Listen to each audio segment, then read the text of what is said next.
ಹಿಜಾಬ್ ಎಲ್ಲಿ ಬ್ಯಾನ್ ಇದೆ ಅಂತ ಅನ್ನೋದಾದ್ರೂ ಗೊತ್ತಿರ್ಬೇಕಲ್ಲ ಅವ್ರಿಗೆ. ಹಿಜಾಬ್ ಬ್ಯಾನ್ ಇಲ್ಲ. Mister Siddaramaiah, please try to understand.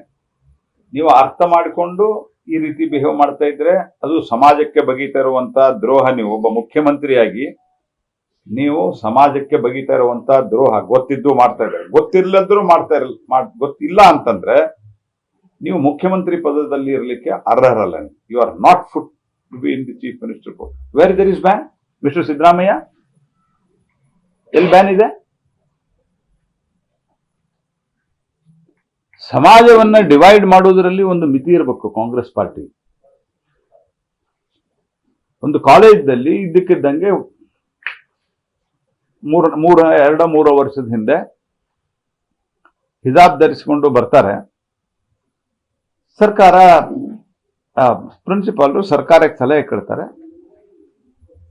ಸರ್ಕಾರ ಯೂನಿಫಾರ್ಮ್ ಅಷ್ಟೇ ಮಾಡ್ರಿ, ಈಗ ಉಳಿದದ್ದು ನಾವು ಡಿಟೇಲ್ ರಿಪ್ಲೈ ಕೊಡ್ತೀವಿ ಅಂತ. ಇನ್ ದಿ ಮೀನ್ ವೈಲ್ ಕೋರ್ಟಿಗೆ ಹೋಗ್ತಾರೆ. ಕೋರ್ಟ್ನಲ್ಲಿ ಹಿಜಾಬ್ ಒಂದು ಧಾರ್ಮಿಕ ಆಚರಣೆಯ ಭಾಗವಲ್ಲ. ಎಲ್ಲೆಲ್ಲಿ uniform in the sense dress code ಇದೆ, ವಸ್ತ್ರ ಸಂಹಿತೆ, ಅದು ವಸ್ತ್ರ ಸಂಹಿತೆಯನ್ನು ಪಾಲನೆ ಮಾಡಬೇಕು ಅಂತ ಹೇಳಿದ್ದಾರೆ. ನಿಮ್ಗೆ ಈ ರಸ್ತೆಯಲ್ಲಿ, ನಮ್ಮ ಮನೆ ಮುಂದೆ ರಸ್ತೆ ಇದೆ, ಇಲ್ಲಿ ನಮ್ಮ ಮನೆ ಮುಂದಿನ ರಸ್ತೆ ಯಾರು ಹಿಜಾಬ್ ಹಾಕೊಂಡು, ಹಿಜಾಬ್ ಬ್ಯಾನ್ ಅಂದ್ರೆ ಏನು? ಎಲ್ಲೂ ಹಿಜಾಬ್ ಹಾಕೊಂಡು ಓಡಾಡೋಂಗಿಲ್ಲ. ಏನ್ ಮೂರ್ಖರಗತೆ ಮಾತನಾಡ್ತೀರಿ ಸಿದ್ದರಾಮಯ್ಯನವರು ನೀವು? ನಿಮ್ಗೇನಾದ್ರೂ ಬುದ್ಧಿಗಿದ್ದೇ ಇದೆಯಾ? ಅಥವಾ ರಾಹುಲ್ ಗಾಂಧಿ ಅವ್ರನ್ನ ಭೇಟಿ ಮಾಡಿ ಬಂದ ನಂತರ ಸಾಮಾನ್ಯವಾಗಿ ಹಿಂಗ್ ಮಾತಾಡ್ತಾರ ಅವ್ರು, ಅದೊಂದು ಪ್ರಭಾವ ಹಂಗ ಆಗಿಬಿಡತ್ತೆ ಕಾಣುತ್ತೆ. ರಾಹುಲ್ ಗಾಂಧಿ ಅವರ ಸಹವಾಸ ದೋಷ ಅದು ಕಾರಣ ಇರಬಹುದೇನ. ಒಂದು ರೀತಿ ಶಬ್ದಗಳನ್ನ ಮುಖ್ಯಮಂತ್ರಿಗಳಿಗೆ ಬಳಸಬಾರದು ನಾವು. ಅದರ ಒಂದು ರೀತಿ ಅತ್ಯಂತ ಬಾಲಿಶ ಹುಚ್ಚುತನದ ಹೇಳಿಕೆ. There is no ban, I am withdrawing ban. ನಂದು ನಿಂದು ಅಲ್ಲ, ನಾನು ಲುಂಗಿ ಹಾಕ್ತೀನಿ, ನೀವು ಪ್ಯಾಂಟ್ ಹಾಕ್ತೀರಾ, ಆ ರೀತಿ ಹಿಜಾಬ್ ಹಾಕೊಂಡು ಹೋಗ್ರಿ ಅಂತಂದ್ರೆ ಅರ್ಥ ಏನು ನೀವು ಮಾತಾಡೋದು? Utter nonsense.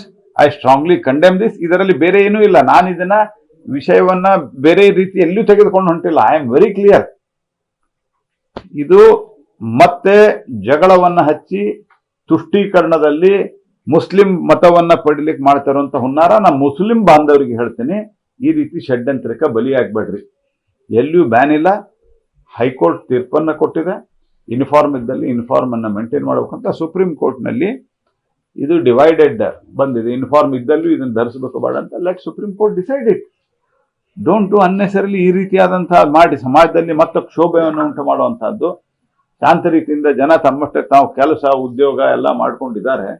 ಈ ರೀತಿ ಮಾಡಿ ಅಶಾಂತಿಯನ್ನು ಕ್ರಿಯೇಟ್ ಮಾಡುವಂತಹದ್ದು. ಯಾರಾದರೂ ಒಬ್ಬರು ಹಿಜಾಬ್ ಮತ್ತೊಬ್ಬರು ಕೇಸರಿ ಧರಿಸಿ ಬಂದ್ರೆ ಅಲ್ಲೇ ಗೊತ್ತಾಗಲ್ವಾ ಇವ್ರು ಮುಸಲ್ಮಾನರು, ಇವ್ರು ಹಿಂದೂಗಳು, ಜಗಳ ಅಲ್ಲೇ ಶುರು ಆಗಲ್ವಾ? ಇದು ಜವಾಬ್ದಾರಿ ಬೇಡ ಮುಖ್ಯಮಂತ್ರಿ ಆದಂಥವ್ರಿಗೆ? ಇದನ್ನು ನಾನು ತೀವ್ರವಾಗಿ ಖಂಡಿಸ್ತೇನೆ. Thank you. ಅನುಕ್ಷಣದ ಸುದ್ದಿಗಳಿಗಾಗಿ Vistara news YouTube channel subscribe ಮಾಡಿ. ಹೊಸ ಸುದ್ದಿಗಳ ನೋಟಿಫಿಕೇಶನ್ಗಾಗಿ ಬೆಲ್ ಐಕಾನ್ ಕ್ಲಿಕ್ ಮಾಡಿ. ಲೇಟೆಸ್ಟ್ ಅಪ್ಡೇಟ್ಸ್ಗಾಗಿ www.vistaranews.com ವೆಬ್ಸೈಟ್ಗೆ ವಿಸಿಟ್ ಮಾಡಿ.